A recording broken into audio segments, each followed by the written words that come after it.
celebrating 70 years of coverage you can count on. This is KCBD News Channel 11's Daybreak Today.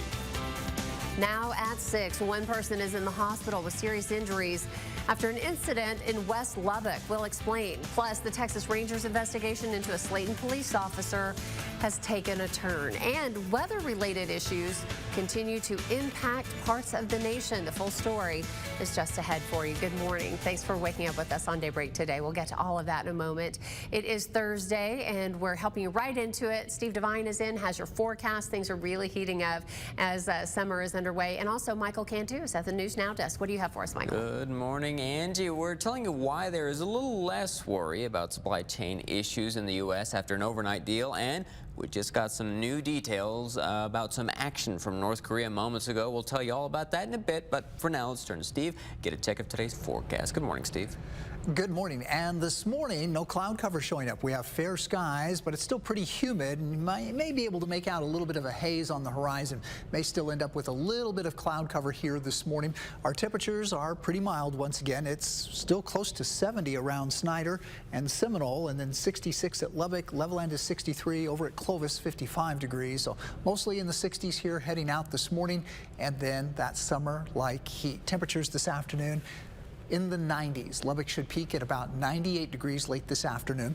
And under the sunny sky, our winds going to get pretty gusty. They'll pick up to about 10 to 20, but some gusts to around 30 miles per hour will be possible. So today at 98 would be our hottest of the year so far, with more summer-like heat on the way. Tomorrow 95, Saturday 98, and Father's Day about 96, with triple-digit highs still in sight next week. More detail coming up here in a few minutes. All right, Angie. take it back. Take it back now. Okay. That didn't work. All right, thank you, Steve. Well, this morning, the city of Lubbock is celebrating the opening of its new municipal court location. Here's what you need to know. The new building is part of the $60 million public safety improvement project. It's located just west of Citizens Tower at 14th and Avenue L. The city's municipal court and prosecuting attorney's office will host a ribbon cutting for the building today at 11. An agreement has been reached avoiding national supply chain issues, and will get billions of dollars worth of goods on the market. Michael's bringing us details from the News Now desk. Morning, Michael. Morning, Angie. Right now, we are waiting to get a look at the exact details of that deal, but dock workers in Seattle say a tentative agreement has been made. This update came overnight. Now, this weekend, dock workers at ports in Seattle went on strike, citing labor contract disputes. Now, the whole union represents more than 22,000 at 29 ports in Washington, California, and Oregon. Now, port authorities and the dock workers union came to an agreement with the help of U.S. Labor Secretary Julie Su. Now, the new terms have to be okayed by both sides. Angie? Thank you, Michael. We have an update for you this morning on the Texas Rangers investigation into a Slayton police officer. The Texas Rangers say they are now investigating a possible case of official oppression rather than sexual assault of a minor. Official oppression is a crime in Texas. It means a public servant uses their office or position to benefit themselves or to harm someone.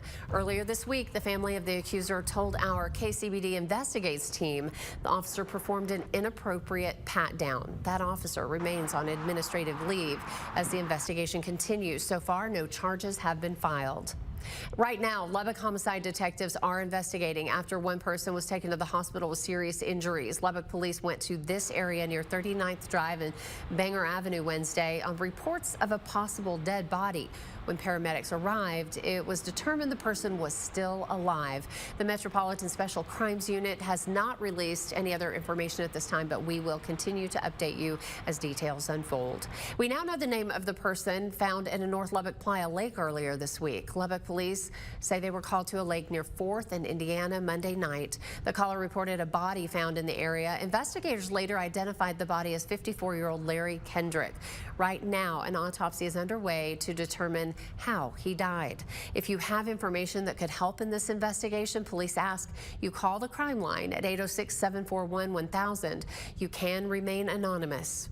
Now for an update on a story we first brought you on Daybreak today. Lubbock police say one man is dead after a rollover in central Lubbock. Lubbock firefighters and police responded to a call about an SUV hitting a home near 42nd and Avenue D just before midnight Tuesday. LPD initially thought the driver fled the scene. However, they later determined 39-year-old Rodolfo Rios lost control of the vehicle, causing it to roll into a vacant lot where he was ejected. The crash remains under investigation. Michael? Angie, right now, authorities around Houston are issuing an update to an Amber Alert. The search continues for Leanna Willis, who was last seen last Friday. Now, police believe she could have been lured online by an abductor. They say evidence on her phone shows she was communicating with older men. Right now, all police know she was last seen getting into a silver four-door Toyota Camry. They believe she was with a man around 40 or 50 years old at the time. Those with any information are asked to call police immediately. Angie? Thanks, Michael. This morning, two parts of the nation are dealing with separate weather-related issues. Wildfire smoke continues to cloud up parts of the upper Midwest, while sections of the South are being pounded with severe storms. John Lawrence reports. Minnesota once again mired with unhealthy air qualities. I don't like being around real thick smoke. This is pretty thick. Minnesota is among the states in the upper Midwest that's once again blanketed with smoke from Canadian wildfires. The southern and central part of the state are under an air quality alert until Friday morning. While some people can take the smoky skies in stride, it seems like it's higher aloft than it is down, so it doesn't seem to be affecting me.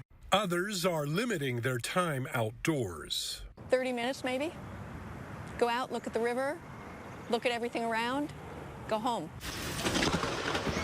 Meanwhile, in the South, you had to get down in the floor. The trailer started wobbling real bad, so we all just had to hunker down and try to just ride it out. That's the only thing we know to do. severe thunderstorms with hail, rain, and heavy winds are moving through much of the southeastern United States. Forecasters say 45 million people from Texas to Georgia are facing severe weather. And some areas, including Holmes County, Mississippi, are already dealing with damage. It's horrible. It was like nothing I've ever seen before, not personally seen before. I'm John Lawrence reporting. Across Texas, summer heat is here, and that means Texans will be using more power to stay cool, of course. An ERCOT weather watch goes into effect today due to the expected increase in demand. ERCOT says there's currently enough capacity to meet the demand that's been forecast.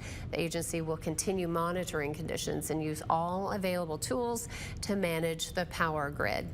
And along those lines, we're checking in with Steve Devine to see what our forecast holds, because as I mentioned earlier, Steve, it was 76 degrees at my house at 3 a.m. and I thought, boy, we're in trouble. Good morning. Good morning. Part of the reason it's so warm overnight is the high humidity, and that's helping to keep the overnight temperatures on the mild side, but it also makes it feel a little hotter as we head into the afternoon. So it's not just the heat that's coming up, but the humidity.